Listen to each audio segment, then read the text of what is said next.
We now come to the statement on the infected blood, reform of financial and other support. I now call the Parliamentary Under-Secretary of State, Jane Ellison. Thank you very much, Mr Deputy Speaker. In the urgent question on the 16th of December, I committed to publishing the consultation on infected blood scheme reform in January. I'm pleased, therefore, to be here today to announce the launch of that consultation. I recognise that for some this will come too late. I can't write the pain and distress of 30 years, and the truth is that no amount of money could ever make up for the impact this tragedy has had on people's lives. For legal reasons, I should be clear that in the majority of cases it is not appropriate to talk about compensation payments. I have made that point before.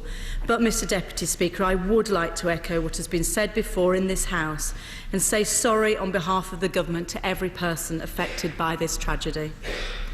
Scheme reform is a priority for me and for the Government, and for this reason I can announce today that the Department of Health has identified £100 million from its budget for the proposals set out in the consultation.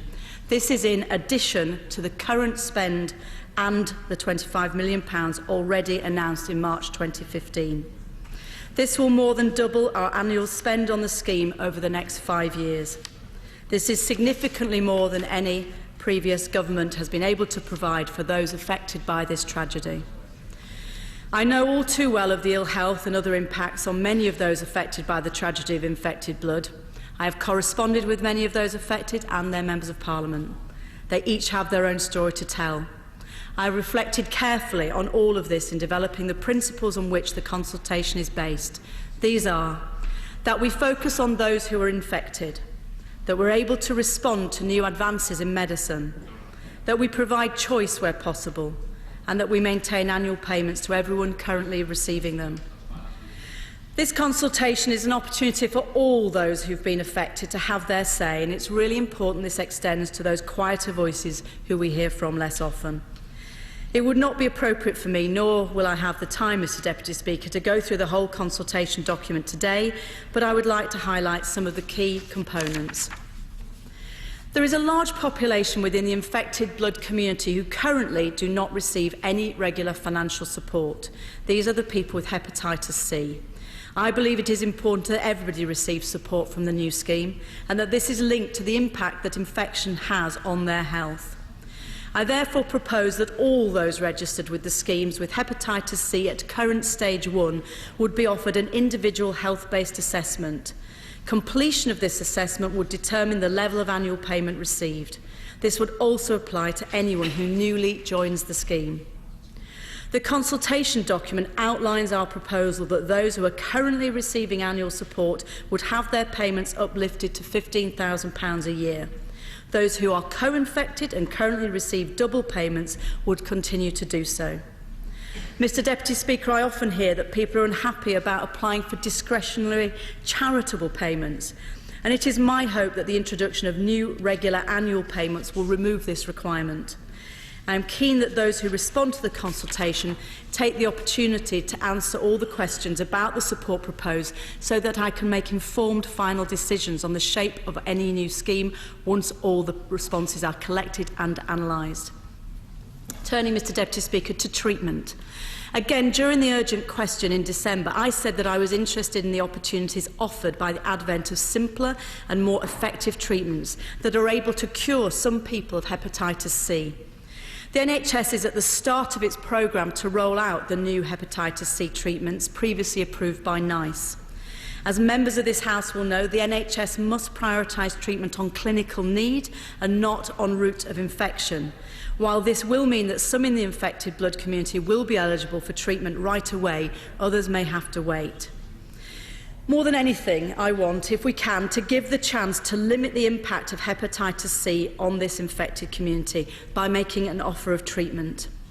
Over recent months, I've received many letters from people expressing a wish to halt the progress of their infection. One of the many letters that particularly struck me, Mr Deputy Speaker, asked simply, "Please make me well." So my intention is that through the new scheme we can provide an opportunity to enhance access to treatment, especially for those who fall just short of the current criteria for the NHS. I would hope that we could treat more people if finances allow. That is why the consultation is seeking views on offering treatment to those with hepatitis C in the infected blood community who will not yet be receiving treatment on the NHS. In keeping with the principle of offering choice where possible, I'm pleased to announce that we are consulting on a choice of options for the bereaved. Currently, bereaved partners or spouses are eligible to apply for means-tested support from the charities. As I've said, I have heard concerns from many people who do not like having to apply for charity. With that in mind, the consultation offers the choice of continued access to discretionary support or a one-off lump sum payment for the bereaved based on a multiple of their current discretionary support. There are questions on this in the consultation document, and I'm keen to hear from those affected so I can understand their preference. Having listened to the concerns about the complex nature of the 5 schemes, the consultation proposes that following reform there will be one scheme run by a single body. That body will have access to expert advice, including from NICE, so that we can keep pace with any new advances in treatment for hepatitis C and HIV which might emerge. Turning to the next steps. The consultation will be published today on gov.uk and will run until the 15th of April. This is a 12-week consultation to ensure that all those who wish to respond have time to do so. Those who read the consultation document will see that there are a number of questions on the proposals on which I would welcome views. I recognise that there has been disappointment that we've not consulted sooner. The outcome of the consultation will be crucial to inform our final decisions about how to proceed, and I give the House and those affected my commitment that we will proceed as rapidly as possible to implementation thereafter. We need as a priority to make progress in rolling out the health assessments as quickly as possible, ensuring people get access to the support and clinical advice they need. However, I should be clear that my intention is that annual payments for the current Stage 1 cohort will be backdated to April 2016, regardless of when each individual's assessment takes place. This is the first time that government is consulting fully and widely with the entire affected community and all those who may have an interest on the future reform of the scheme. In developing proposals to include within the consultation, I have taken account of points I have heard during debates in this House, correspondence sent to me, as well as my discussions with the all-party group, and views gathered during pre-consultation engagement. Mr Deputy Speaker, the consultation is now open, and it is my hope that all those affected by this tragedy will respond and that we can move forward from here. I commend this statement to the House. Mr Deputy Speaker, and can I thank the Minister for her statement and in particular for the advance notice of her intention to give the statement and the early sight that she has provided for me of it. Now, I appreciate that this is a difficult issue, but I think that the Minister's approach today has been the right one, and we will welcome what she has said. She was right to apologise on behalf of the government, and I would like to echo that apology because successive governments of all colours have failed to respond adequately to this scandal. In many ways, this failure has only deepened the injustice felt by the victims. Mr Deputy Speaker, I want to pay tribute to all the members in this House who have been a strong voice for the victims of contaminated blood. And in particular, I would like to mention the honourable members for Hull North, Worthing, Hammersmith and South Down, the Right Honourable Member for North East Bedfordshire, and indeed my Right Honourable friend, the Member for Lee.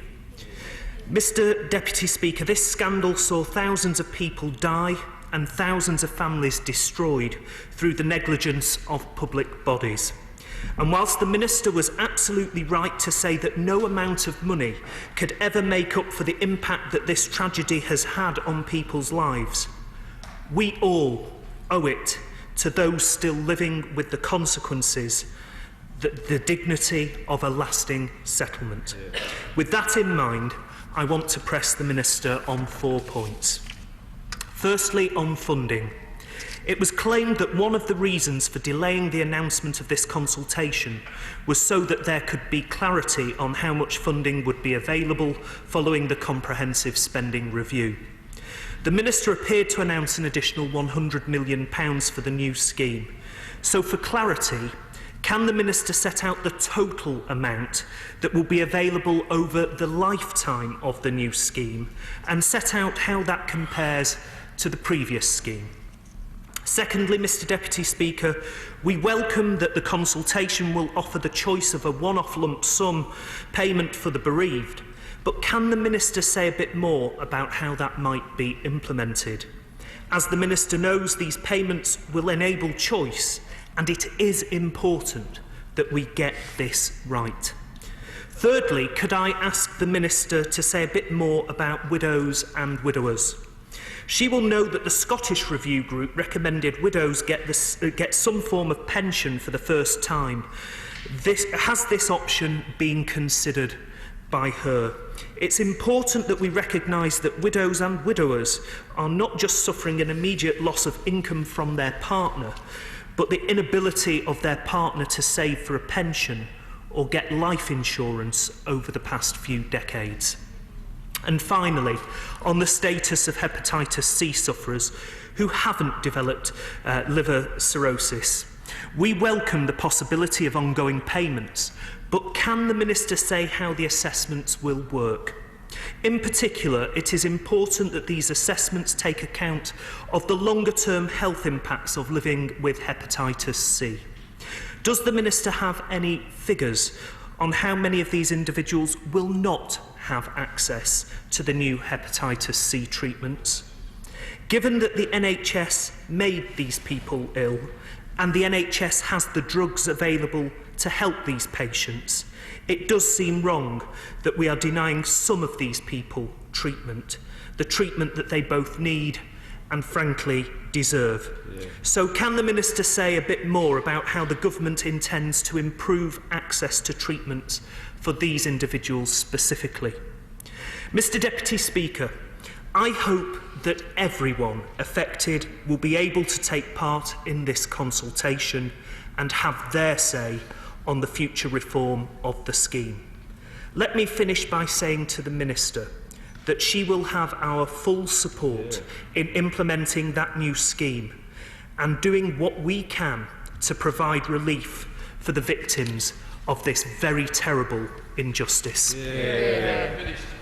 Well, thank you, Mr Deputy Speaker, and can I thank the Shadow Minister for responding in those terms. It is much appreciated. As he says, we all want to try and move forward with a consensus in support of the people who've been affected by this tragedy. I will try and respond to his questions. I think there is one I might need to write to him on afterwards because my maths on the spot is not quite good enough. But he asked about funding. So, as I made clear to the House a number of times before, the money will be coming from the Department of Health's budget, so we've identified an additional £100 million over this spending review period, which allows us to double the current spend on existing schemes. That's in addition to the £25 million that was announced in March 2015. Over the lifetime of the scheme, the spend to date on the scheme is £390 million, and the projected future spend is £570 million. So together with the £100 million and the £25 million, that's over £1 billion across the lifetimes of the schemes.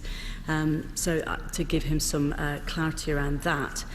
He asked about lump sums. Within the consultation document, people will see that we are consulting on options for both those who are already bereaved and those who will be bereaved in the future. And we're asking people how they feel about the continuing with a discretionary approach or taking a one-off that would be based on a multiple of the discretionary payment they get in the current financial year, or indeed a hybrid of the two. We're trying to be as open as possible so people can give us their views on which is the way forward. I've seen the Scottish proposals, and indeed I had a conversation with my member in Scotland this morning before I came to the House. And because one of the options we're considering with regard to bereaved people is an ongoing payment, albeit a discretionary one, I wouldn't compare it to what I understand the reference group in Scotland have put forward as a pension. But obviously we are talking about access to ongoing but discretionary payments. But again, I look forward to hearing views during the consultation on that.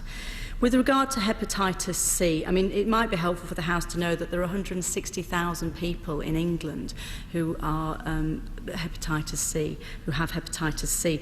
So those affected by this tragedy make up less than 2% of the hepatitis C population in England.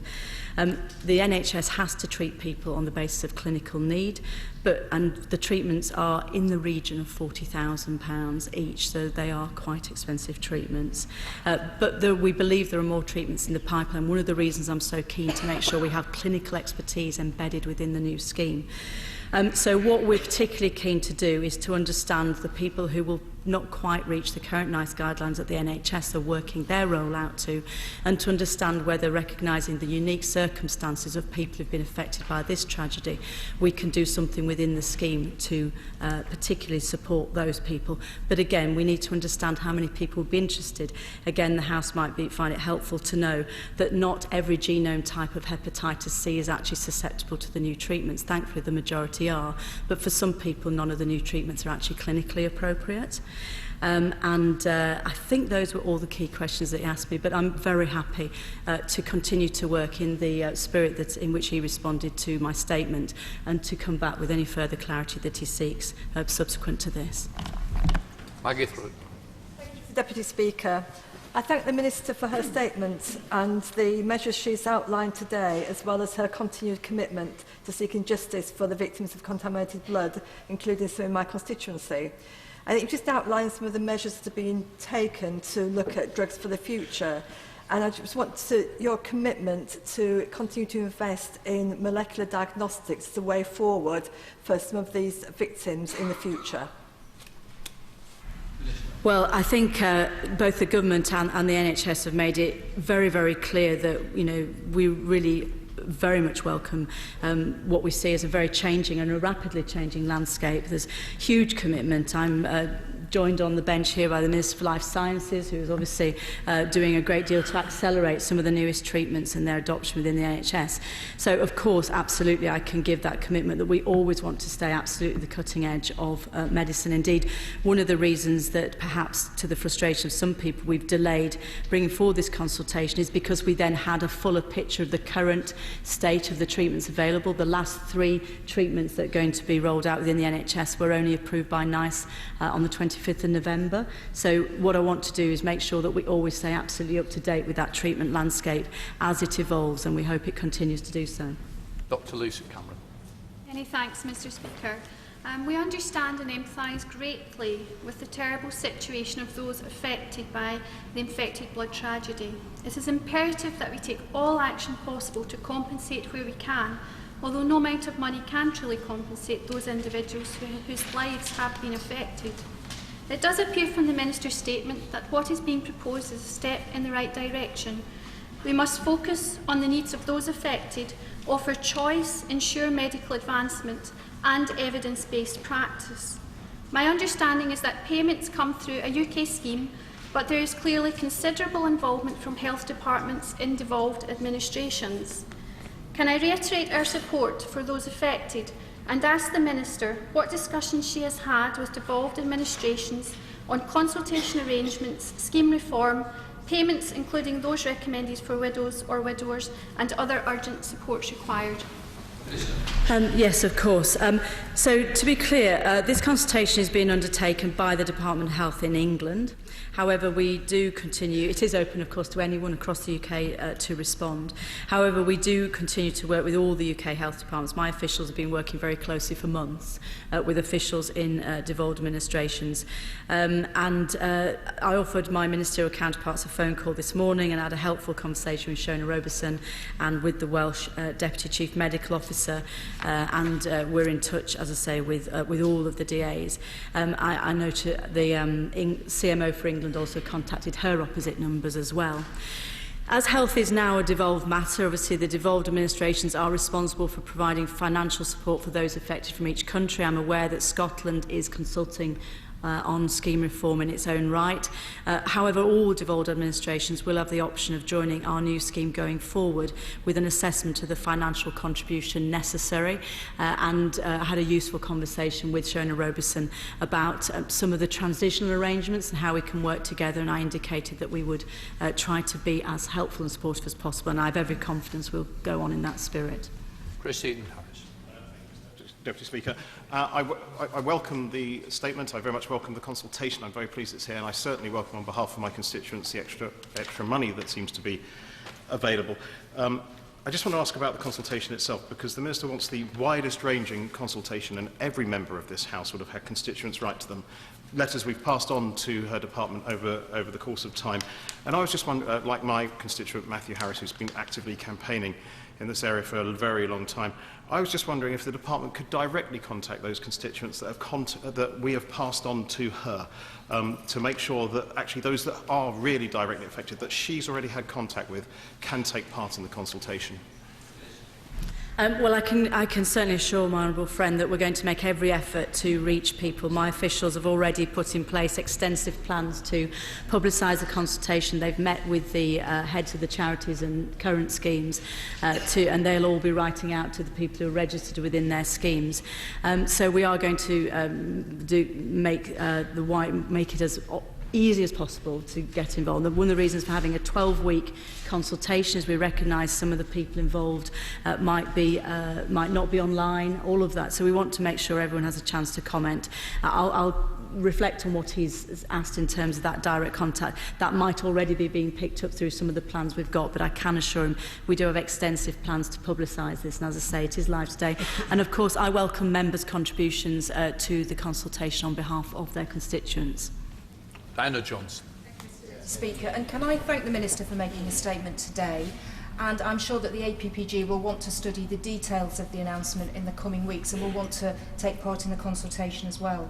On first glance, it appears that the proposals being put forward are not as generous as those being discussed in Scotland, although I accept that the Scottish Government hasn't actually accepted those proposals at the moment. But can I specifically press on one issue, which is around the health assessments for those in stage 1 of the hepatitis C? Those people have been living with hepatitis C often for many, many years, and even if they now clear the viral load, they will not be able to resume their lives as if they've never been infected. So I just want to make sure that that will be taken into account in any health assessments in terms of any financial arrangements which are then put in place for that group.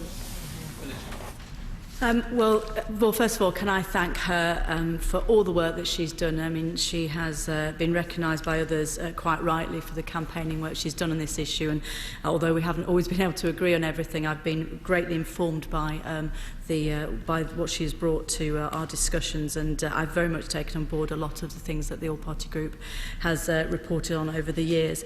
Obviously, Scotland's, the recommendations that she refers to in Scotland are recommendations from a reference group.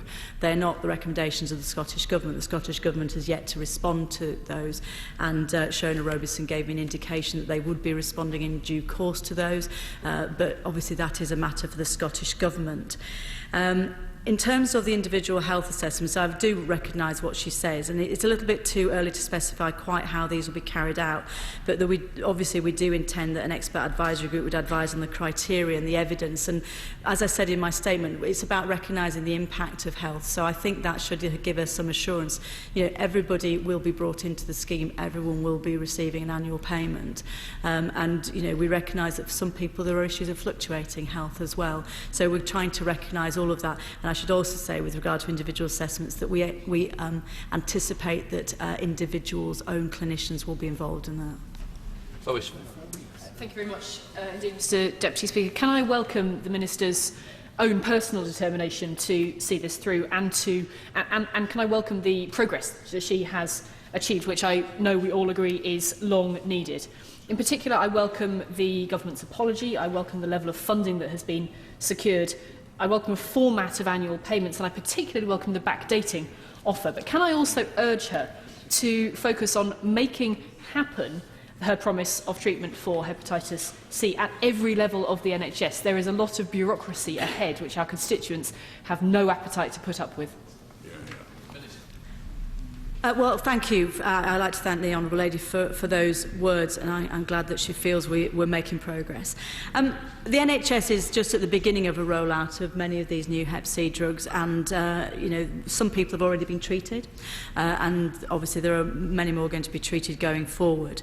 I hear what she's saying. In some ways, I think one of the benefits of the individual health assessment for everyone who's in the current stage one of the scheme is that we will be able to understand not just perhaps the clinical need, but also where they are finding problems with just the things that she described. And you know, we would want to understand perhaps from the consultation whether in fact that sort of help with navigating the health system is one of the things, one of the non-financial aspects of support that people might seek. So I very much take her points on board. Norman Lamb.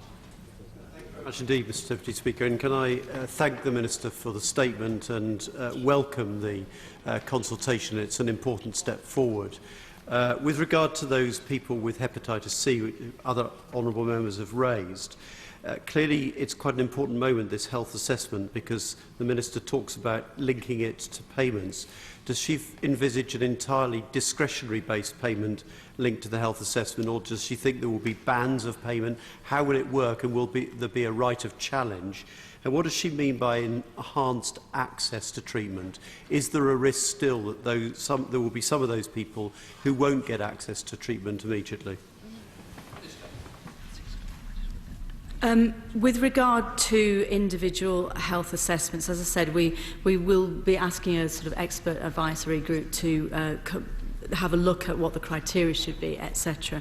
We do envisage that people's own clinicians will be involved.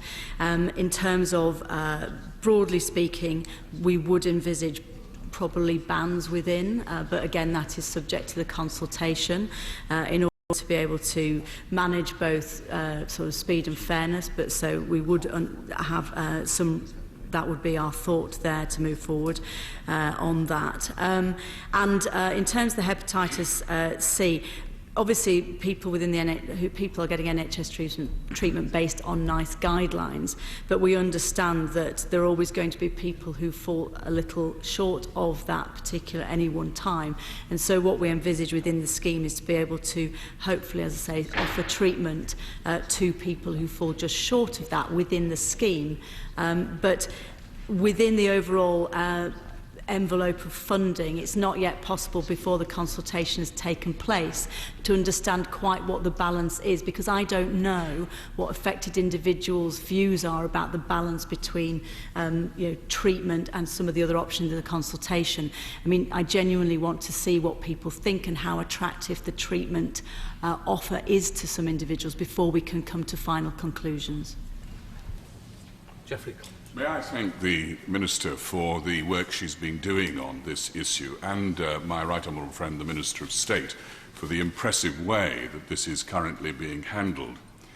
We should never forget that this is a simple matter of justice, and it's time, after all the apologies, that those affected should feel that we are doing justice to that injustice. I hope she will agree with me that one of the important needs is that any scheme should be simple, comprehensive, predictable and consistent, and that it is absolutely essential that the bewildering variety of provision at the moment is resolved into that single, clear scheme. Will she give me the undertaking that whatever emerges at the outcome of this process, that will be the abiding priority of the government? Well, I certainly think I can give my honourable friends some comfort in that regard. I mean, it's fair to say the area on which there is the greatest consensus right across the infected blood community and across this House is on just the thing he described, the complexity of the schemes and the fact that they are a mixture of sort of regular payments and discretionary means-tested payments. Obviously, we need to wait for the end of the consultation to see exactly what everyone's views are, but we we will not waste time. We will begin a scoping exercise on scheme reform whilst the consultation is underway, in anticipation of then finalising plans at the end of the consultation. And I agree with him. We need a scheme that is straightforward, simple and sustainable, both giving regular support to those infected, but also allowing this government and future governments to be able to plan and sustain the support. Sindoti. Speaker. Like many other honourable members, I've met with constituents who've been affected by this tragedy, and it is a simple matter of justice which needs to be righted, and so I welcome much of what's been said from both front benches today. But could the Minister just say whether she's also met with the Welsh Health Minister in the last few days or spoken with him to discuss the matter, and how it will operate in relation to Wales, and specifically with regard to both the financing, the availability of the drugs, and specifically the issue of the assessment? Will, for example, Welsh sufferers have to travel to England to take part in the assessments that she's referencing, or will there be arrangements made for those to take place in Wales? Well, one or two of those questions I think are probably a little bit too detailed to comment on just at this time, but I think it is worth just reiterating what I said about the devolved assessment. So in terms of, I haven't been able to speak to the Welsh Health Minister. We did offer the opportunity of a call with other ministers, I say, which the Scottish Minister was on. But he knows that he can get in touch with me. We had one of his officials on the call this morning, and our offices have been talking to each other, but I'm very happy to pick up with him if he wants to. This consultation is for the scheme in England. We have been working, as I say, with counterparts in the other devolved administrations. Whilst everyone in the UK is welcome to respond to this consultation and say what they think, health is now a devolved matter. That's obviously different from when originally the first schemes were set up. So the devolved administrations are responsible for providing financial support for those affected from each country. With regard to treatment within NHS, obviously that's a matter for the NHS in Wales, and I'll have a look at some of the other points he made, but we're happy to talk to him about the devolved and write to him afterwards. Andy Slaughter. Mr Deputy Speaker, could I thank the Minister for the consultation, the additional money, the scheme consolidation, and indeed the work she and her right honourable friend for North East Bedfordshire have done, and of course the APPG and my honourable friend for Hull North. But will she concede that for those of us who worked closely with individual victims for a number of years, the resolution has to be as far as possible financially to put them in the position they would have been but for the grievous harm that's been done, and that may mean in some cases a bespoke solution for individual victims? We're not dealing with unlimited numbers of people here. Well, I thank the honourable gentleman for that question. I mean, I think if that's a view that he clearly, has that view, I would invite him to submit it to the consultation. This is exactly why we're consulting. I mean, we've put some proposals forward. Some of the questions are very open, though, and we will, look at what comes back from the consultation. So I urge him and other honourable friends, honourable ladies and gentlemen, to take part in the consultation. Mark Durkin. Welcome the statement and commend the Shadow Minister's tone. Victims in Northern Ireland share the compound frustration that we've heard from other honourable members on behalf of their constituents, but maybe feel more pointedly the contrast with their friends in the south of Ireland who have had a path of justice available to them over a long number of years. Now, I know the Minister is absolutely sincere in her commitment to the issue of treatment, but will she give assurance that the effort that she is putting into making sure that people can be made well will not detract or distract from the obligation that we still have to make good this travesty that people have suffered? Well, I thank him for that question. I thank him for his sustained interest over such a long time and speaking up on behalf of people from his area.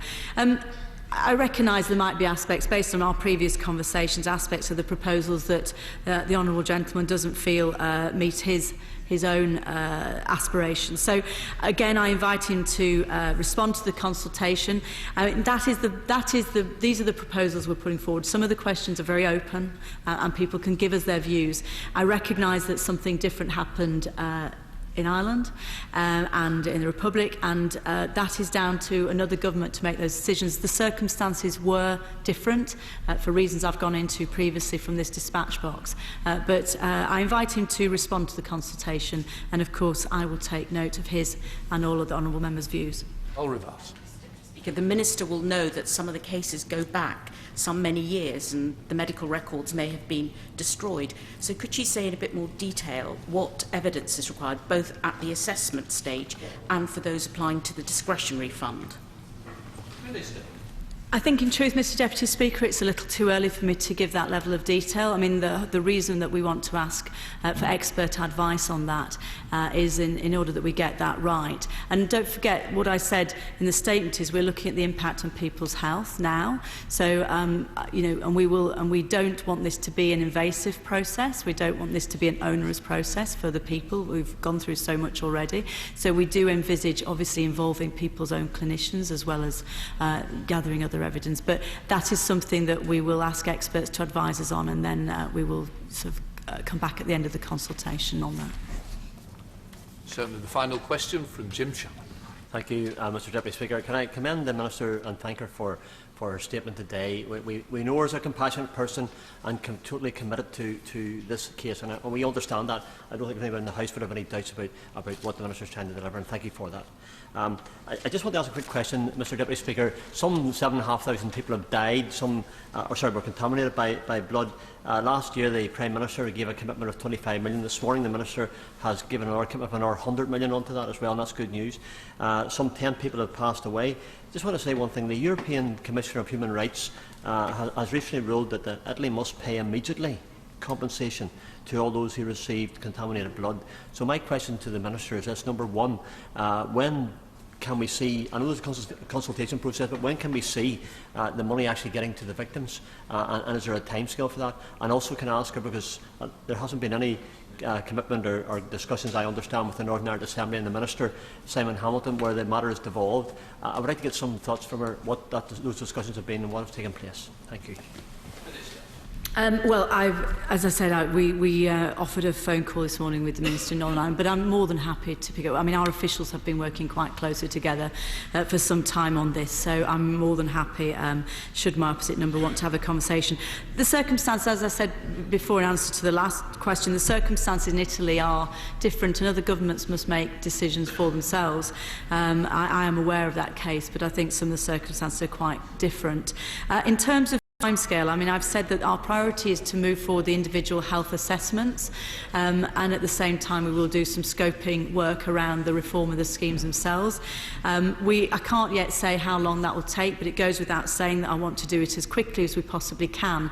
But you know, as I mentioned in my statement, to give members assurance that whenever we do undertake those assessments, people will not miss out because they were sort of towards the end of that process, because we will backdate all those annual payments once they're awarded to April 2016.